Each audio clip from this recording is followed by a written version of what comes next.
বলেছেন, আমি নেইমার জুনিয়রের অনেক বড় ভক্ত। আর্জেন্টাইন বিশ্বকাপ জয়ী তারকা ডিয়েগো ম্যারাডোনা বলেছেন, আগামী 10 বছরে 10 জন মেসি আসবে, কিন্তু আগামী 10,000 বছরেও একজন নেইমার আসবে না।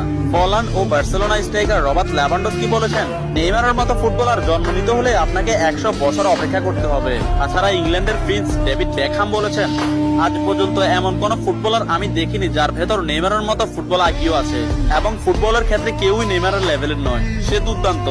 এবং আর্জেন্টাইন বিশ্বকাপ জয়ী তারকা অ্যানহেল ডি মারিয়া বলেছেন, নেইমারের সাথে যে কোনো প্লেয়ারের তুলনা করা অপরাধ। ফ্রান্সের বিশ্বকাপ জয়ী তারকা কারিম বেনজেমা বলেছেন, যারা নেইমারকে নিয়ে সমালোচনা করেন তারা ফুটবল বোঝেন না।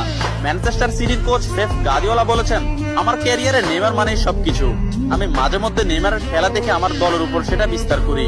এবং স্পেনের বিশ্বকাপ জয়ী তারকা জেরার্ড পিকে বলেছেন, নেইমার ইতিহাসের সেরা খেলোয়াড়। অন্যদিকে লা লিগা সভাপতি তাবাস বলেছেন, নেইমার লা লিগার সম্পদ। এক সাংবাদিক ব্রাজিল